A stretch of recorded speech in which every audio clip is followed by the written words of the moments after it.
America's 52 Stories, with life lessons for personal growth.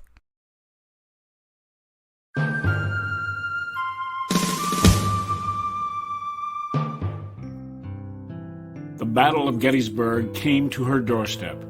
25 years later, she wrote of the terror she felt in the battle that was unfolding right in front of her. The rebels were a horrible sight.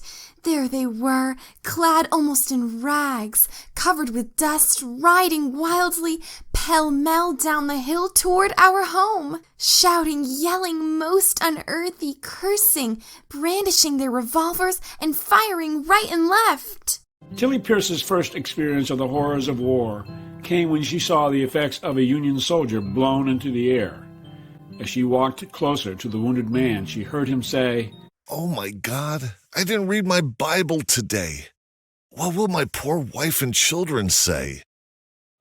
What she saw next was radically foreign to anyone's everyday experiences: the mutilation of a human being. His eyes are blown out, and his whole person seems to be one black mass. Pierce would witness misery everywhere as so many soldiers, suffering horribly, surrounded her. There were the groaning and crying, the struggling and dying, crowded side by side. They were hovering on the verge of eternity. For the next 3 days, Pierce carried water to the wounded and dying. Her only restful moments were filled with anxiety and weeping. She observed firsthand the grotesque results of battle. I saw surgeons sawing and cutting off arms and legs, then again probing and picking bullets from the flesh. Then I noticed a pile of limbs higher than the fence. Within this house is this room where over 700 amputations took place, where the blood-stained floor to this day gives silent testimony to the daily horrors that were witnessed by her. Tilly had become a comfort to those who had not seen a youthful female face since leaving home. Her great contribution was acting as a welcome oasis in a field of human misery. The refreshing water she gave, the quiet kindness she expressed, and her simple act of listening were gifts of hope that were dispensed freely and tenderly to grown men in the last hours of their lives. Some survived because she took them across an emotional bridge of hope, over which few of them could have walked alone. Tilly's Recollections, written 25 years later, was one of the most poignant accounts of one person's experience of the battle. She discovered that we are all heroes under stress.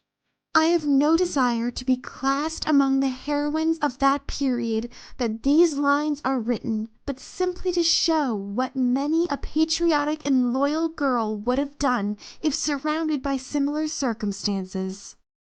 25 years earlier, in the most horrific days of her life, Tilly Pierce was only 15 years old.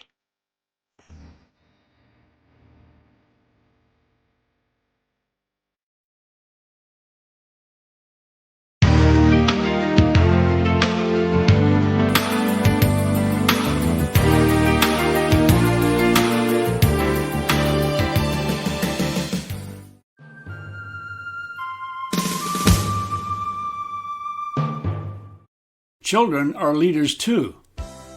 Success is what you experience from within at any age. Success is leadership of the self.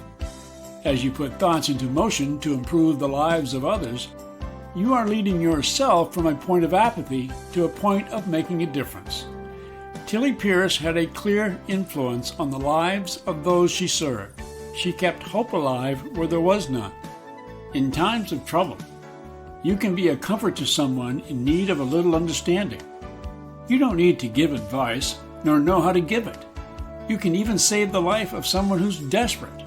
All you have to do is listen.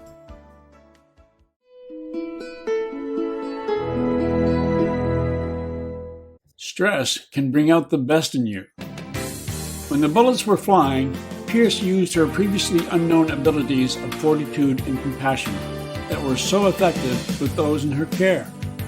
Service to others is often touted as the ultimate activity of every great leader, and Pierce generally exercised a form of that activity.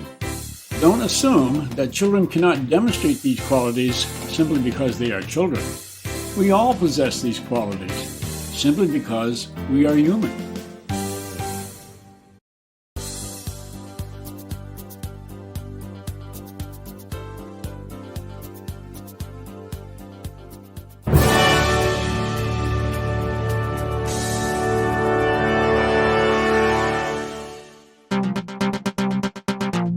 Right now, every student has the right to be thinking. What do I do with this information? Let's start by asking these questions, and you can provide your own answers.